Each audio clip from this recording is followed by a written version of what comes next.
Hello, welcome to the channel. If you're new, my name's Virginia. I work as an intuitive with biofield tuning, Reiki, and with reading cards. So cards have been a part of my life since I was younger. My grandmother had an Ouija board, which was really interesting. It was great. And my mother has read tarot. And then I've been reading it for a couple of decades. And as I got older, more and more people were giving me cards. And that's when I decided to open up this channel and just bring to you daily messages, because I give it to myself anyway. So today we are bringing in the medicine cards. We have Kali Oracle, and then we have messages from your angels along with the tarot deck, the White Sage Tarot.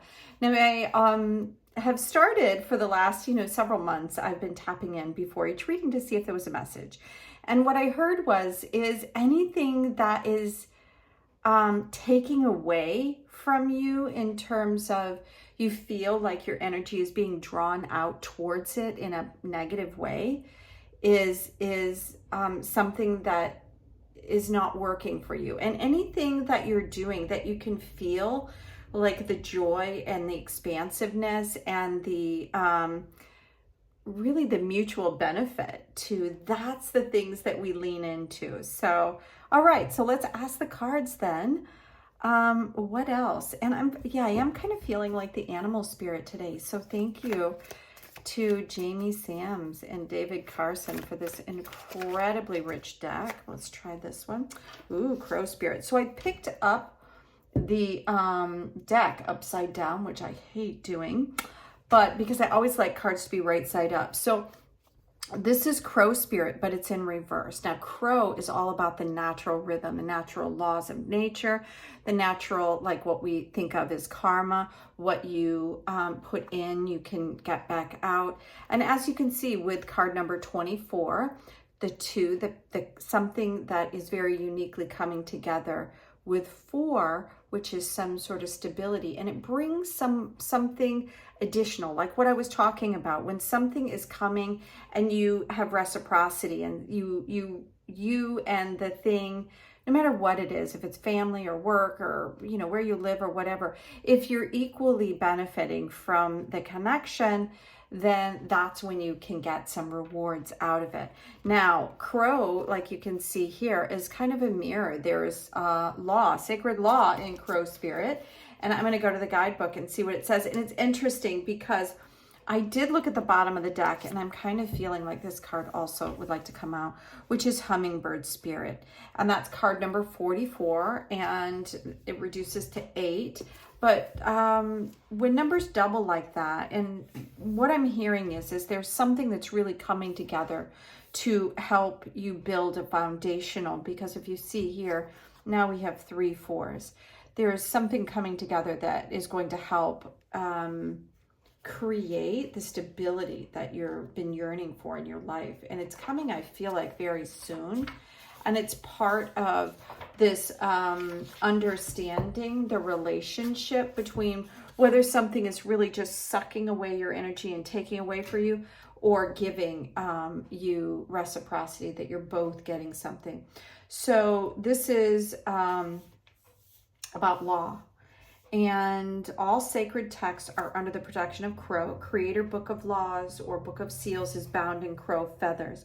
Crow feathers tell of spirit made flesh. That means that what it is that we think or believe, we manifest. He's also the protector of ancient records, which I believe to be like the Akashic records, which are held in the ether and contain like all things to all people and places. So I'll just read a little bit. It says, if it appears in your spread, you must pause and reflect on how you see the laws of the Great Spirit in relationship to the laws of humanity. Crow medicine signifies a first-hand knowledge of a higher order of right or wrong than that indicated by the laws created in human nature. Right? Because we know that right now the laws benefit the rich and the powerful, and they're not in the right relation. Let's let's see. Because it was in reverse, there is a completely different message. It says, make sure that you are not stepping on toes. And if you do, that you have, you know, something as a backup plan.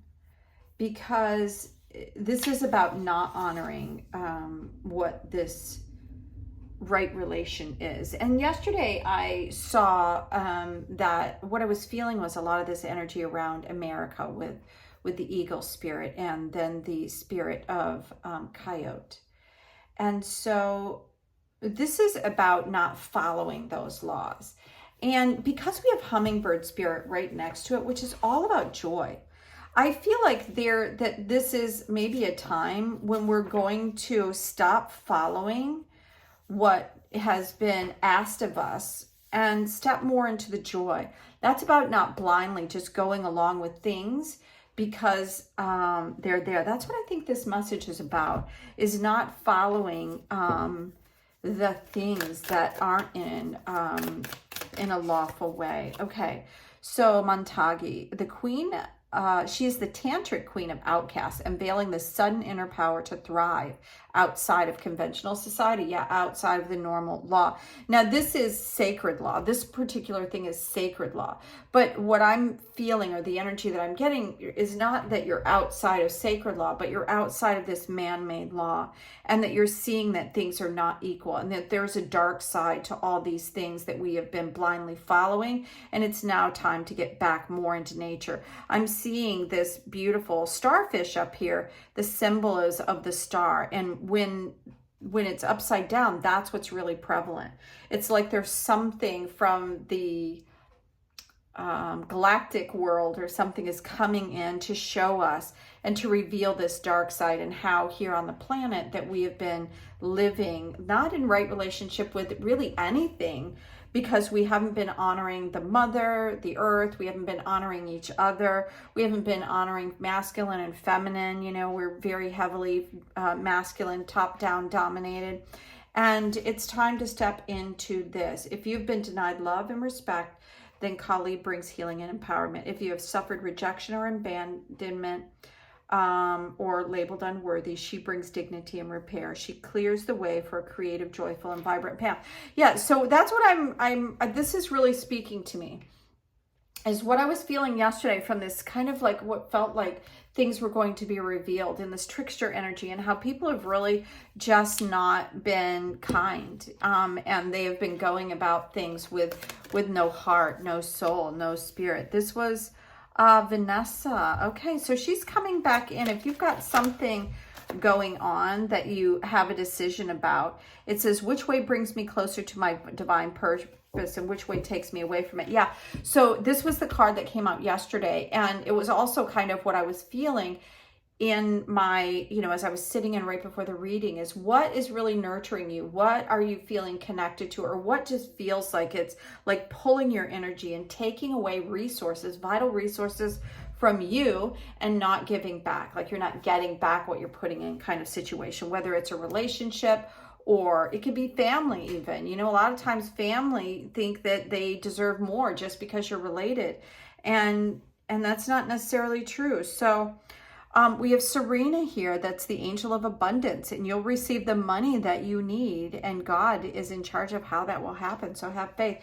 Wow, love that. So that's interesting, because yesterday I got a card out that showed like the money tree, right? And I said, that feels like a money tree. So maybe we're going to get some, so we have two cards here.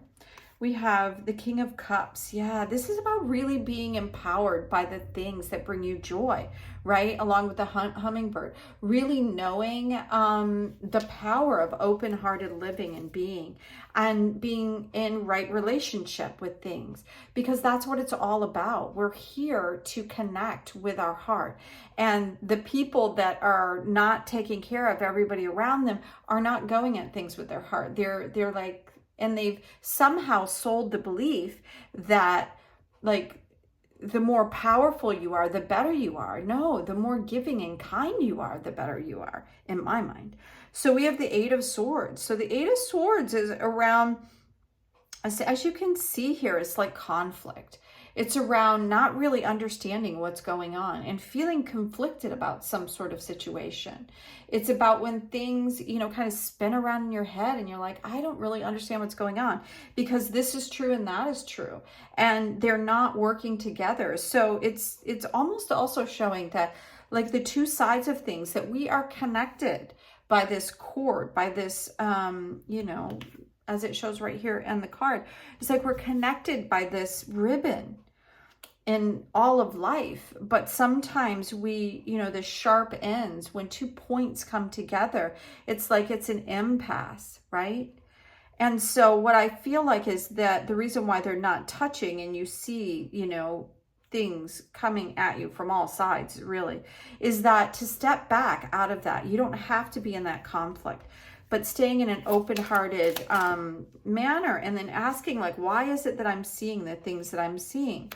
So the Two of Cups, yeah, this is, you can see the intertanglement of this as well as this. This is when you're not working together for a solution. So when things are not, when they're just at odds with each other, is creating this energy, and it needs to end, because you can stay in constant conflict. You can. That's what, it feels like we are in, like people are in constant conflict with nature. Instead of just honoring nature, we have this planet. This is our home. It's not just the rich's home. It's all of our homes. So why is it that they're deciding that they can pollute an area or do this or that? It's like you're in conflict, and that's part of what I feel like all of this is going on, is these things that aren't nurturing us.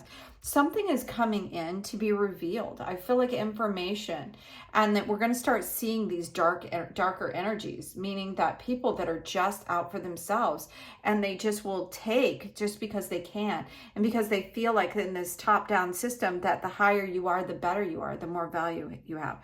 But I think that's all ending now, and the abundance that we need to feel secure is coming in, and it's balancing out, because we're moving away from this kind of conflict energy into resolution energy, which is what I feel like this Two of Cups is bringing in. And then the Magician, I love that this is coming in right here. It kind of feels a little bit like this angel energy, right, from Vanessa, saying, reminding you that the angels are always here. They're here to guide us if we ask. You don't even have to believe in the angels to say, I need help. Is there an angel out there that would be willing to come down and help somebody who doesn't believe in angels? That kind of thing. So I feel like this is, in the Magician, we have all the tools we need to get what we need done. It's just sometimes we don't know how to, we need more training, right? We need to understand how to use the tools to help us to find the right way for us to go, to find out why we're here and what our purpose is. So I hope you're enjoying this message. I think this weekend is going to be a beautiful way to open something up for us, to bring us something that we've been looking for, and to end the conflict with resolution is something that I think we're all looking for. And it's asking you to be a part of that by really leaning into the things that are nurturing you and stepping away from the things that are just taking from you. So until Monday, have an amazing weekend. Bye now.